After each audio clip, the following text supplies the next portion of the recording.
प्रिय विद्यार्थियों, मैं डॉक्टर देवाराम आज आपको अर्थशास्त्र की अध्ययन पद्धतियों के बारे में बताने जा रहा हूं, जो कि अर्थशास्त्र की अध्ययन पद्धतियों का दूसरा भाग है।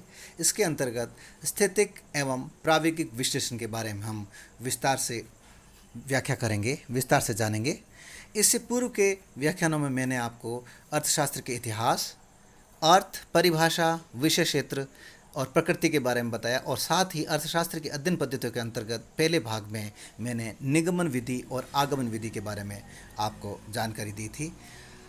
इस व्याख्यान में मैं आपको बताने जा रहा हूँ स्थैतिक एवं प्रायोगिक विश्लेषण के बारे में।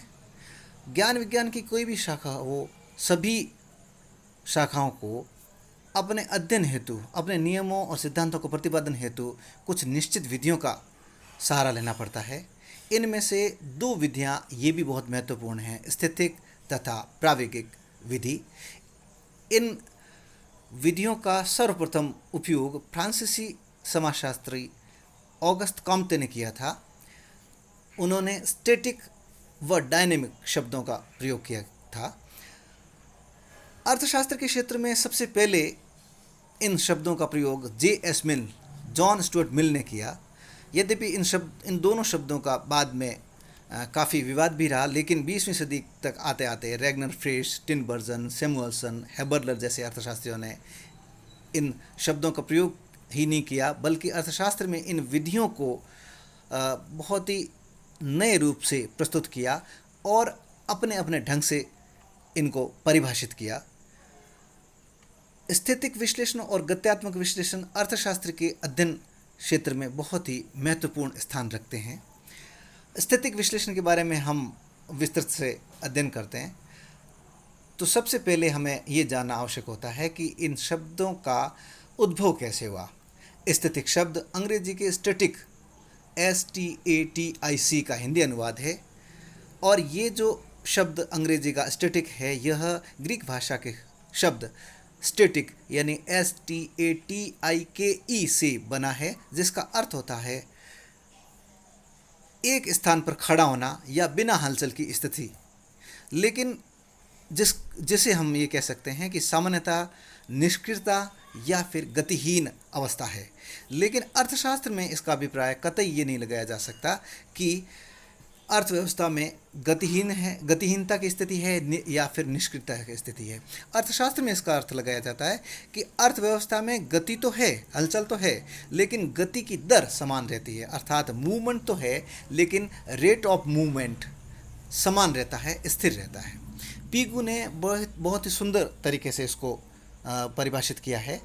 पीगू के शब्दों में इस प्रकार हम कह सकते हैं, जिन बूंदों से मिलकर झरना बनता है वे सदैव बदलती रहती है, किंतु झरने का स्वरूप वही बना रहता है। इस प्रकार हम कह सकते हैं कि जनसंख्या में कोई अधिक परिवर्तन नहीं होता, लेकिन जितनी संख्या में नए जन्म लेते हैं उतनी ही संख्या के लगभग मर भी जाते हैं, जिससे उपभोग के लिए मांग में कोई बड़ा परिवर्तन नहीं होता है। इसलिए उत्पादन का स्तर भी वही रहता है। इस कारण तकनीकी, मानवीय आवश्यकताएं, रुचियों में कोई बड़ा बदलाव नहीं आता है, और जो कुछ भी उत्पादन किया जाता है वो सब कुछ वितरित हो जाता है, उपभोग कर लिया जाता है, और नई वस्तुओं का उत्पादन चलता रहता है। स्थैतिक विश्लेषण अर्थशास्त्र के अध्ययन में अति महत्वपूर्ण है, क्योंकि परंपरागत अर्थशास्त्र का एक बहुत बड़ा भाग इस पद्धति से ही निर्मित किया गया है। वह इसके अध्ययन से उन्हें समझना सरल भी हो जाता है, तथा आर्थिक स्थिति को भली भांति समझे बिना आर्थिक प्रायोगिकी को भी समझना मुश्किल होता है। इसलिए स्थैतिक विश्लेषण को समझना हमारे लिए बहुत महत्वपूर्ण है। आर्थिक स्थिति की विश्लेषण के दो रूप हैं, एक है स्थिरावस्था और दूसरा है तुलनात्मक स्थितिकी। विद्यार्थी ये ध्यान रखें कि मूल रूप से दो विधियां हैं ये, स्थैतिक विश्लेषण और प्रायोगिक विश्लेषण। लेकिन स्थैतिक विश्लेषण के अंतर्गत दो तरह की स्थितियां होती है, दो रूप होते हैं इसके। एक तो है स्थिरावस्था, दूसरा है तुलनात्मक स्थितिकी।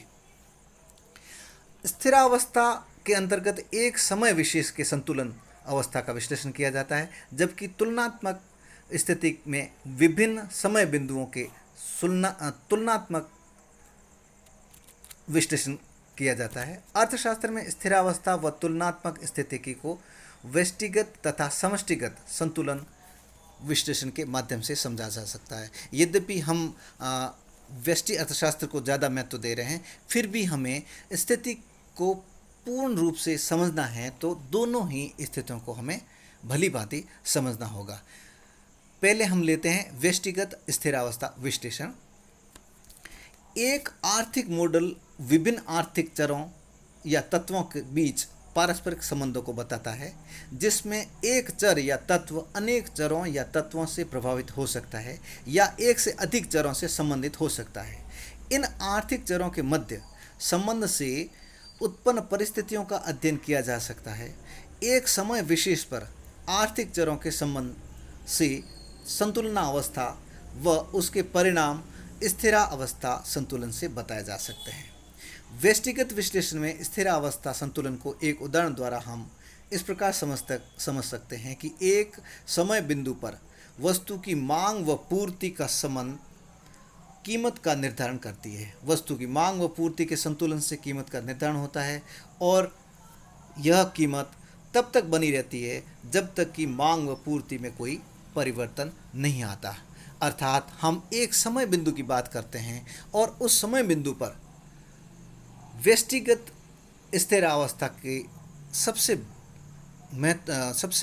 श्रेष्ठ उदाहरण हम मांग और पूर्ति के माध्यम से कीमत के निर्धारण को समझ सकते हैं। इसको चित्र के द्वारा हम इस प्रकार समझ सकते हैं, जो कि आपके सामने दिख रहा है।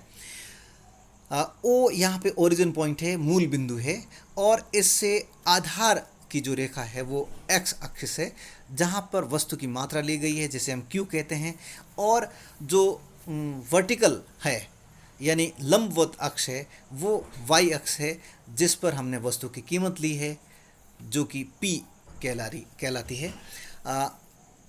चित्र के अंतर्गत डी डी मांग वक्र है, एस एस पूर्ति वक्र है। ये दोनों एक दूसरे को ई बिंदु पर काट रहे हैं, जहाँ पे संतुलन की स्थिति है। यही स्थिरावस्था संतुलन को दर्शा रहा है। इस बिंदु पर जब हम इस बिंदु से एक्स अक्ष पर रेखा खींचते हैं और जहाँ ये मिलता है बिंदु, उसे हम क्यू लिखेंगे, और ये जो क्यू है ये हमें इस मांग पर पूर्ति की मात्रा को तय करना बताता है। अर्थात ओ क्यू मात्रा मांगी जा रही है और इस ओ क्यू मात्रा के लिए पी कीमत निर्धारित होती है, जो कि संतुलन की स्थिति से वाई अक्ष पर रेखा खींचने के बिंदु से प्राप्त मिलाने से प्राप्त बिंदु है। इसके बाद हम ले रहे हैं समष्टिगत स्थिरावस्था विश्लेषण। इसके अंतर्गत हम ये देखेंगे कि जो कीन्स ने कहा था y = C+S, अर्थात जो कुल आय है वो उपभोग और बचत का योग होती है। हम इसको यूँ भी समझ सकते हैं कि जो कुछ भी हम कमाते हैं वो या तो उपभोग कर लिया जाता है और जो कुछ भी पीछे रहता है उसे हम बचत कहते हैं। और यदि हम उपभोग और बचत को जोड़ देते हैं तो हमारे पास में जो कुल मात्रा आएगी वही हमारी कुल आय होगी। इसे हम चित्र में इस प्रकार से देख सकते हैं, जो कि दिखाया गया है। और दूसरी तरफ हम ये भी कहते हैं कि जो कुछ भी बचत की जाती है, अर्थात जो कुछ भी कमाया जाता है वह उपभोग और बचत में वितरित कर दिया जाता है। या यूँ कहिए कि उपभोग और बचत को जोड़ा जाए तो कुल आय प्राप्त हो जाती है, और जो बचत होती है वो पूरी की पूरी निवेश कर दी जाती है। अर्थात बचत को हम फिर से धन कमाने के लिए विनियोग के अंतर्गत लगा देते हैं। इसलिए S = I, अर्थात बचत और विनियोग दोनों बराबर होते हैं। तो जब बचत और विनियोग दोनों बराबर होते हैं तो हम यूँ भी लिख सकते हैं कि कुल आय बराबर कुल उपभोग प्लस कुल निवेश, अर्थात Y = C+I। पहला जो समीकरण बना था y = C+S और दूसरा समीकरण है y = C+I। इसे हम इस चित्र के द्वारा समझ सकते हैं। चित्र में x अक्ष पर राष्ट्रीय आय है और रोजगार को भी दर्शाती है। वाई अक्ष पर कुल उपभोग, निवेश, जिसे हम मांग फलन भी कहते हैं, ये दर्शाया गया है। 45 डिग्री की जो रेखा है ये हमें दिखाती है y = c+i। उपभोग की रेखा यहाँ पर जीरो बिंदु यानी ओरिजिन पॉइंट से, मूल बिंदु से, शून्य से कुछ ऊपर से शुरू हो रही है। इसका मतलब ये है कि आय की रेखा जीरो से शुरू होती है, लेकिन उपभोग की रेखा जीरो से कुछ ऊपर से शुरू होगी, अर्थात जीरो आय पर भी उपभोग किया जाता है। यानी जिस समय आय बिल्कुल भी नहीं होती है तो पुरानी आय या उधार लेके या बचत से भी जिंदा रहने के लिए कुछ उपभोग तो करना ही पड़ेगा। इसलिए उपभोग हमेशा ही जीरो के कुछ ऊपर से शुरू होता है। इस कारण से जो चित्र में दिखाया गया है, जीरो से सी रेखा के आरंभ बिंदु, ये सी कहलाता है, और जो रेखा है ये सी है, यानी कि उपभोग रेखा है। इसके कुछ ऊपर C+I रेखा है, अर्थात उपभोग और निवेश रेखा है। जो ये रेखा ई बिंदु पर y = C+I को काटती है, या दोनों इस ई बिंदु पर बराबर होते हैं, और यही संतुलन का बिंदु है, और ये राष्ट्रीय आय का द्योतक है। अर्थात इस ई बिंदु से जब हम एक्स अक्ष पर रेखा खींचते हैं तो कुल आय प्राप्त होती है, अर्थात राष्ट्रीय आय प्राप्त होती है। यही हमारा कुल रोजगार का बिंदु भी होता है। अब हम आगे चलते हैं और स्थिति का दूसरा रूप यानी तुलनात्मक स्थिति के बारे में बात करेंगे। तुलनात्मक स्थिति को भी हम व्यष्टिगत तुलनात्मक स्थिति की और समष्टिगत तुलनात्मक स्थिति के रूप में समझेंगे। पहले हम लेते हैं व्यष्टिगत तुलनात्मक स्थिति की। स्थिर अवस्था में हमने देखा था कि एक समय बिंदु पर मांग और पूर्ति दोनों मिलकर कीमत और उत्पादन की मात्रा को निर्धारित करते हैं। जैसा कि हमने पहले पढ़ा कि स्थिति के अंतर्गत गतिहीनता की अवस्था नहीं होती है, लेकिन जो गति की दर होती है वो समान रहती है। तो एक समय बिंदु पर जब हम देखते हैं तो DDSS को ई बिंदु पर काटता है, जो कि संतुलन स्थिति होती है। लेकिन एक निर्धारित समय अवधि के पश्चात या एक समय बिंदु के बाद दूसरे समय बिंदु को जब हम देखते हैं तो किन्हीं कारणों से मांग बढ़ती है।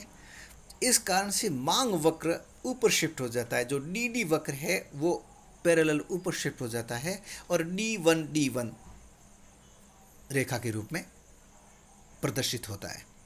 तो ऐसे में जब हम चित्र में देखते हैं तो जो संतुलन का बिंदु था वह बिंदु E से शिफ्ट हो जाता है E1 पर, और यहाँ पर हमें कीमत नई नज़र आती है जो P से P1 शिफ्ट हो जाती है। तो साथ में सप्लाई भी Q से Q1 हो जाएगी।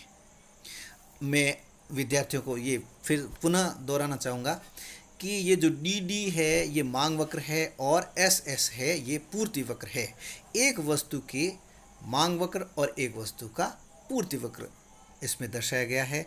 यद्यपि जो विद्यार्थी अर्थशास्त्र के हैं वो ये जानते हैं कि DD वक्र ऊपर से नीचे दाईं ओर गिरता हुआ होता है, अर्थात बाएं से नीचे दाईं ओर गिरता हुआ होता है, ऋणात्मक ढाल वाला होता है। क्योंकि अधिक कीमत पर किसी भी वस्तु की कम मात्राएं मांगी जाती है, मांग मात्रा कम होती है, और कम कीमत पर अधिक मांग होती है, अर्थात अधिक कीमत पर मांग मात्रा कम और कम कीमत पर मांग मात्रा अधिक। लेकिन इससे उल्टा, जब कीमत कम होती है तो उत्पादक कम कीमत पर कम मात्रा बेचने के लिए तैयार होता है, लेकिन ज्यों-ज्यों कीमत बढ़ती है उत्पादक लाभ से प्रेरित होकर अधिक सप्लाई देने के लिए तैयार रहता है। इस कारण से SS वक्र नीचे से ऊपर की ओर बढ़ता हुआ होता है, जो कि धनात्मक ढाल वाला होता है। इस चित्र में हम देख सकते हैं, इन दोनों की तुलना कर सकते हैं, अर्थात ई और ई1 की तुलना कर सकते हैं। पहले समय बिंदु पर संतुलन अवस्था ई बिंदु पर है और दूसरे समय बिंदु पर संतुलन अवस्था ई1 बिंदु पर है। अब हम चलते हैं समष्टिगत तुलनात्मक स्थिति के तरफ। इसमें हम ये देखेंगे कि किस प्रकार से पूर्व में संतुलन को हमने देखा था, वो अब किस प्रकार से आगे बढ़ रहा है। मैं आपको शब्दों में कुछ इस तरह से बता सकता हूँ। समष्टिगत आर्थिक चरों में परिवर्तन के फलस्वरूप प्राप्त होने वाले साम्य बिंदु का पूर्व में प्राप्त साम्य बिंदु के से तुलनात्मक विश्लेषण ही समष्टिगत आर्थिक तुलनात्मक स्थिति की है। अर्थात इस चित्र में हम उन्हीं चीज़ों को पुनः ले रहे हैं जो कि समष्टिगत स्थिरावस्था स्थिति के अंतर्गत ली थी। एक्स अक्ष पर हमने राष्ट्रीय आय ली है और वाई अक्ष पर हमने कुल उपभोग, कुल निवेश, और यहाँ पे हमने एक और चीज़ जोड़ा है, डेल्टा आई, अर्थात निवेश में होने वाली वृद्धि। इस चित्र के अनुसार हम देखें तो y equal to C plus i 45 degree की एक रेखा है जो कि 0 से शुरू होकर ऊपर चढ़ती हुई है, धनात्मक ढाल वाली है।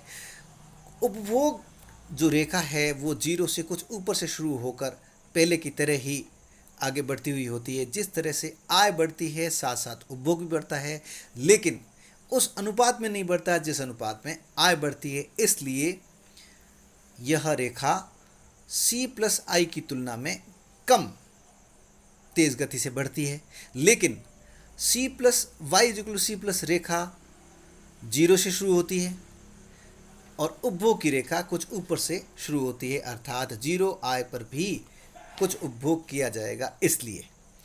और एक समय आता है जब ये दोनों रेखाएं समान होती है।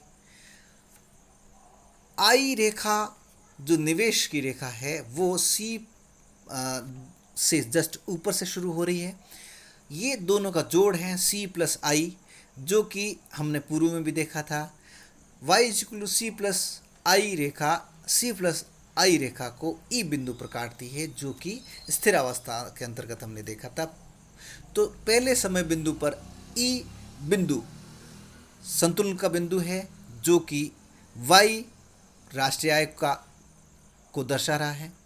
लेकिन अब हम ये कह रहे हैं कि निवेश में वृद्धि की गई है, चाहे वो सरकार के द्वारा की गई है, चाहे वो इंड्यूस्ड है या फिर स्वतः निवेश है, चाहे वो ऑटोनोमस इन्वेस्टमेंट है या इंड्यूस्ड इन्वेस्टमेंट है।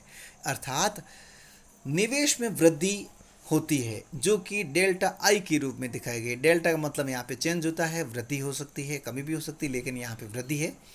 अर्थात एक नई रेखा हमारे पास में आई है c plus i plus delta i, जो कि आई के ऊपर पैरेलल शिफ्ट है। ये अगले समय बिंदु के लिए हम ये बताना चाह रहे हैं कि निवेश में वृद्धि होने पर संतुलन का बिंदु ई बिंदु से शिफ्ट होकर ई1 पर चला जाता है, जिससे राष्ट्रीय आय की ई जो वाई बिंदु था वो y1 हो जाता है। अर्थात OY1 की बजाय अब नया राष्ट्रीय आय का बिंदु होगा OY1। इन दोनों के बीच में हम तुलना कर सकते हैं कि पूर्व समय बिंदु पर या पूर्व के संतुलन बिंदु पर राष्ट्रीय आय OY थी और अब OY1 हो गई। अर्थात इस बिंदु पर रोजगार की मात्रा भी बढ़ेगी, यानी कि निवेश में वृद्धि होने पर राष्ट्रीय आय में वृद्धि होती है और कुल रोजगार में भी वृद्धि होती है। निष्कर्ष रूप में हम ये कह सकते हैं कि स्थितिक आर्थिक विश्लेषण उस अवस्था का अध्ययन करता है जिसमें अर्थव्यवस्था में गति तो रहती है, लेकिन उस गति की दर समान रहती है। अर्थव्यवस्था तो चलती तो रहती है पर नियमित व क्रमिक रूप से। आर्थिक क्रियाओं में स्थिर अवस्था साम्य है पर अक्रमणता नहीं है। उत्पादन प्रक्रिया तो चलती रहती है, पर उसकी मात्रा व साधनों की मात्रा स्थिर रहती है। ये साम्य की अंतिम स्थिति को प्रकट करती है। अब हम चलते हैं प्रावैगिकी की तरफ और ये जानते हैं कि प्रावैगिक आर्थिक विश्लेषण क्या बताता है। प्रावैगिक या गत्यात्मकता का अर्थ ही गतिशील होना है, अतः इसके अंतर्गत गतिमान, परिवर्तनशील व निरंतर चलने वाली अर्थव्यवस्था का अध्ययन किया जाता है। अर्थात यह परिवर्तनों की प्रक्रिया, प्रोसेस ऑफ चेंजेस का अध्ययन करती है। अर्थव्यवस्था में होने वाले निरंतर परिवर्तन, उनके क्रम, भविष्य के अनुमान, उनकी सीमाएं, समय विलंबना प्रावैगिक आर्थिक विश्लेषण के मुख्य अंग है। जेबी क्लार्क के अनुसार प्रावैगिक अर्थशास्त्र में इन 5 प्रकार के परिवर्तनों को शामिल किया जाता है: जनसंख्या में वृद्धि, पूंजी में वृद्धि, उत्पादन साधनों व उत्पादन विधियों में परिवर्तन, औद्योगिक संगठनों के रूप में परिवर्तन एवं उपभोक्ता की आवश्यकताओं में परिवर्तन। अतः इस प्रकार हम कह सकते हैं कि यह संतुलन के बजाय असंतुलनों का अध्ययन करता है, जिसमें तिथिकरण यानी डेटिंग, समय विलंबना यानी टाइम लेग को उचित स्थान दिया जाता है। मकर जाल सिद्धांत, कोब वेव थ्योरम, व्यापार चक्र सिद्धांत, जनसंख्या वृद्धि नियम, ब्यास का सिद्धांत, निवेश के सिद्धांत इत्यादि प्रावैगिक विश्लेषण के आधार पर प्रतिपादित किए गए हैं। इसमें भी हम व्यष्टिगत तथा समष्टिगत दोनों ही तरीकों से प्रावैगिक आर्थिक विश्लेषण को समझेंगे। पहले हम लेते हैं व्यष्टिगत प्रावैगिक आर्थिक विश्लेषण। व्यष्टिगत आर्थिक चरों मांग व पूर्ति के साम्य से कीमत व मांग तथा पूर्ति की मात्रा का निर्धारण हो जाने के उपरांत किन्हीं कारणों से, जैसे जनसंख्या में वृद्धि, उपभोक्ताओं की आवश्यकताओं में वृद्धि इत्यादि, संतुलन बिगड़ जाता है, तो उससे 2 परिस्थितियां उत्पन्न हो सकती है। एक तो पुनः संतुलन की ओर लौटना, और दूसरा पुराने साम्य से दूर चले जाना, चलते ही जाना। इनको क्रमशः हम ये कह सकते हैं स्थिर मकर जाल तथा अस्थिर मकर जाल, stable cobweb and unstable cobweb. अर्थात जब हम कहते हैं कि संतुलन की स्थिति बिगड़ जाती है लेकिन पुनः संतुलन की तरफ लौटा जाता है, तो उसे हम कहेंगे स्थिर मकर जाल। और दूसरा, जब पुराने साम्य से दूर चले जाते हैं, फिर चलते ही जाते हैं, दूर दूर चले जाते हैं, तो ये अस्थिर मकर जाल कहलाता है। इन दोनों ही मकर जालों को यानी कॉब वेव को, मकर जाल मतलब मकड़ी के जाले जैसे दिखते हैं, इसलिए इनको मकर जाल कहते हैं, कोब वेव। तो इनको हम चित्र के द्वारा समझ सकते हैं। पहले 2 चित्र यहाँ पे आप देख सकते हैं। पहला चित्र है जो स्थिर मकर जाल को दिखाता है, दूसरा चित्र है अस्थिर मकर जाल को दिखाता है। पहले चित्र में आप देख रहे हैं एक बार संतुलन बिगड़ जाता है, तो पुनः संतुलन की तरफ लौटते हुए एक समय आता है जब वो पुनः पूर्व संतुलन के बिंदु पर आ जाता है। लेकिन दूसरे चित्र में जब हम देखते हैं कि एक बार संतुलन बिगड़ा तो वो निरंतर बढ़ता ही जाता है, वो गैप बढ़ता ही जाता है और आगे से आगे वो एक जाले की तरह नज़र आ रहा है और संतुलन की दूसरी दिशा में बढ़ता रहता है। चित्र में एक्स अक्ष पर, दोनों ही चित्रों में एक्स एक्सिस पर वस्तु की मांग व पूर्ति ली गई है, अर्थात मात्रा ली गई है, और वाई अक्ष पर कीमत ली गई है। दोनों ही चित्रों में डी डी डिमांड कर्व है, वस्तु की मांग वक्र है, और एस एस सप्लाई वक्र है, सप्लाई कर्व है, जो कि वस्तु की पूर्ति वक्र को दर्शाता है। पहले चित्र में जहाँ पर मांग और पूर्ति एक दूसरे को काटते हैं वो ई बिंदु है, जो कि पहले भी हम पढ़ चुके हैं, जहाँ से क्यू बिंदु वस्तु की मांग और पूर्ति का अर्थात मात्रा का निर्धारित होता है, तो पी कीमत निर्धारित होती है। लेकिन किन्हीं कारणों से यह संतुलन बिगड़ जाता है और Q से Q1 पर आ जाता है, अर्थात इस बिंदु पर किसी भी कारण से, चाहे वो जनसंख्या की वृद्धि के कारण हो, अचानक मांग बढ़ जाती है, और मांग बढ़ जाती है तो मांग बढ़ जाने से उतनी सप्लाई नहीं होती है और कीमत अधिक हो जाती है, जो कि पी से P1 के बढ़कर P1 हो जाती है। लेकिन इतनी बढ़ी हुई कीमत पर उपभोक्ता इस वस्तु को नहीं खरीदते हैं, और दूसरी तरफ इतनी बढ़ी हुई कीमत पर उत्पादक प्रेरित होकर वस्तु की सप्लाई बढ़ा देते हैं S2 तक। तो ये जो गैप है वो गैप बढ़ जाता है।